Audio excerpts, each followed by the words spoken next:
दोस्तों आज बात करेंगे फ्लू वैक्सीन के बारे में। फ्लू वैक्सीन क्या है, ये किस बीमारी से बचाती है, फ्लू वैक्सीन कब कब लगा सकते हैं, कितने एज ग्रुप्स में लगा सकते हैं, फ्लू वैक्सीन लगाने के पहले क्या करें, बाद में क्या करें, और क्या फ्लू वैक्सीन बड़ों को भी लगाई जा सकती है, और फ्लू वैक्सीन लगाने के बाद क्या क्या सावधानियां बरतें।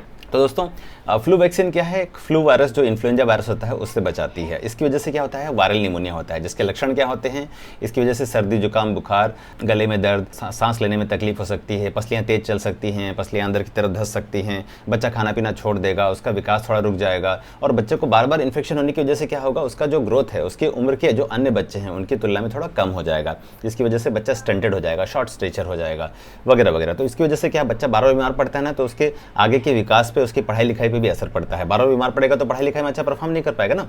तो इसलिए दोस्तों अगर बच्चे को हम फ्लू की वैक्सीन लगा दें तो बच्चे का जो स्कूलिंग जो पीरियड होता है ना, शुरुआत वाला पीरियड होता है बच्चे का डेवलपमेंट का, जो 6 महीने से लेकर 5 साल तक का जो प्री स्कूल जो पीरियड होता है, उस पीरियड में जो इन्फ्लुएंजा वायरस होता है वो ज़्यादा अफेक्ट करता है। तो इसलिए बहुत ज़रूरी है कि अपने बच्चों को फ्लू वैक्सीन लगाएं। अब दोस्तों टारगेट एज क्या है, कब से लगाना शुरू करना है दोस्तों, तो जो पहली वैक्सीन होती है फ्लू की, जो फ्लू 1 होती है, वो 6 महीने की मिनिमम एज में आप लगा सकते हैं। जैसे बच्चा 6 महीने का हुआ तो फ्लू वैक्सीन लगा सकते हैं। उसके बाद जो दूसरी डोज होती है वो 7 महीने में लगाते हैं। उसके बाद हर साल जब पहला बर्थडे हुआ, दूसरा बर्थडे, तीसरा बर्थडे, ऐसे करके जो 8 बर्थडे आते हैं बच्चे के, तो एवरी ईयर हम एक वैक्सीन लगाते हैं फ्लू की दोस्तों। और इससे क्या होता है, बच्चों में होने वाले जो एलर्जी वायरस वगैरह होते हैं, इन्फेक्शन वगैरह होते हैं, सीजनल फ्लू जो होता है ना, जो मौसमी जो सर्दी जुकाम होता है, उससे बच्चों को काफ़ी राहत हो जाती है। एक तरह से प्रोटेक्टिव शील्ड हो जाती है बच्चों के चारों तरफ। तो उससे क्या होता है, बच्चा स्कूल में गया और किसी का शेयर किया, सामान शेयर किया, जैसे पेंसिल, कटर, रबर वगैरह बच्चे शेयर करते रहते हैं, तो बच्चे क्या करते हैं, ऐसे नाक पोंछते हुए कभी कभी दे देते हैं। तो उससे क्या होता है, वो वायरस आ गया हाथ में, हाथ से फिर उसको इक्विपमेंट उसमें जो बच्चा यूज़ कर रहा है उस पर चला जाएगा। तो उससे होगा क्या, अगला बच्चा जो यूज़ करेगा उस सामान को, उसको भी फ्लू वायरस होने की संभावना रहती है। तो इसकी वजह से क्या होगा, जैसे आप फील करते होंगे, बच्चा घर में ठीक रहता है, जैसे स्कूल जाता है कुछ ना कुछ रोग या इन्फेक्शन लेके आता है दोस्तों। तो इससे अगर आप बच्चे को फ्लू वैक्सीन लगा देंगे तो बच्चा कम बीमार पड़ेगा। पहले एक ऐड आता था ना, उसका कफ सिरप का ऐड आता था, उसमें क्या एक हरी कलर की एक शील्डिंग हो जाती है बच्चों के चारों तरफ, और कोई खांसता है बच्चा टकरा के ऐसे वायरस चला जाता है। तो मतलब वही समझ लीजिए कि एक फ्लू वायरस जो इन्फ्लुएंजा वाली वैक्सीन अगर हमने लगा दी बच्चे को, तो इससे क्या होगा, बच्चे के चारों तरफ एक प्रोटेक्टिव शील्ड हो जाएगी, जिससे बच्चा कम बीमार पड़ेगा। जैसे मान लीजिए महीने में 3-4 बार बीमार पड़ता था बच्चा, तो 1-2 बार ही बीमार पड़ेगा, और जो बीमारी की जो तीव्रता और इंटेंसिटी और जो फ्रिक्वेंसी रहेगी, जो बुखार की, खांसी, सर्दी जुकाम की, वो थोड़ी कम हो जाएगी पहले से दोस्तों। अब उसके बाद जानते हैं दोस्तों कि वैक्सीन कहाँ पे लगाई जाती है दोस्तों। जैसे छोटा बच्चा दोस्तों ना, पहले जो 5 साल तक के बच्चे हैं, तो बच्चों को थाई में लगाई जाती है, और थाई में लगाते हैं हम लोग यहाँ पे एंट्रोलेटरल एस्पेक्ट ऑफ, यहाँ पे थाई में बाहर की तरफ थोड़ा सा लगाते हैं। और डोज होती है इसकी दोस्तों 0.5 ml इंट्रामस्कुलर। वैक्सीन होती है मार्केट में, हमारे पास जो मोस्ट कॉमन वैक्सीन है जो अवेलेबल है मार्केट में, वो फ्लूकॉड्री है, फ्लोरिक्स टेट्रा, इन्फ्लुएंजा टेट्रा है।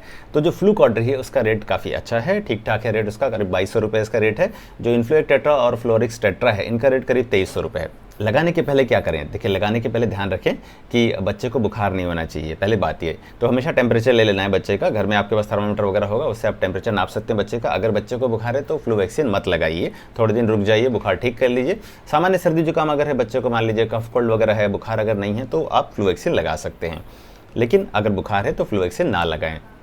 उसके बाद अगर मान लीजिए जिस एरिया में वैक्सीन लगाना है उस एरिया में कोई इन्फेक्शन हुआ है, लाली वगैरह चाहिए, सूजन उजन आई है, थ्रोम्बोफ्लेबाइटिस वगैरह हो रखा है ऑलरेडी, उस जगह पे वैक्सीन मत लगाइए, दूसरी थाई पे लगा दीजिए। अगर दोनों थाई पे ऐसा है, ऐसा लक्षण हो रहा है, या फिर दोनों थाई पे इन्फेक्शन हो रखा है, तो फ्लू वैक्सीन थोड़ी देर के लिए विदहोल्ड कर लीजिए।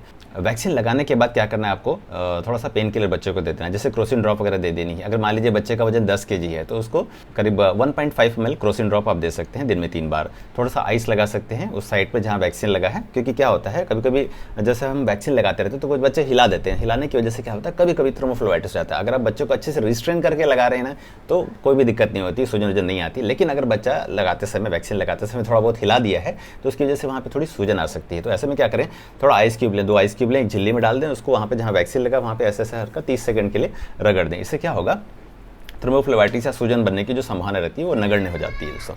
उसके बाद दोस्तों क्या ये वैक्सीन बड़ों को भी लगा सकते हैं, तो दोस्तों हाँ, जो सीजनल जो फ्लू होता है यूजली जुलाई, अगस्त, सितंबर, अक्टूबर, ये सब जो महीने होते हैं उनमें होता है, क्योंकि ये मौसमी सीजन होता है फ्लू का। तो ऐसे में क्या करना है, अपने को बड़ों को भी लगा देना है। घर में जितने बड़े सदस्य सबको लगा दीजिए। जैसे मान लीजिए आप हस्बैंड वाइफ 2 बच्चे हैं, साथ में मम्मी पापा हैं, तो आप सबको लगा दीजिए। इससे होगा क्या, मान लीजिए कोई सदस्य, एक सदस्य बीमार है, तो बच्चे क्या रहते हैं, छोटे बच्चे रहते हैं ना, जो कभी मम्मी पापा के पास जाएगा, कभी दादा दादी के पास जाएगा, तो कोई भी व्यक्ति अगर इन्फेक्टेड है तो उसका वायरस उसमें जाने की संभावना रहेगी।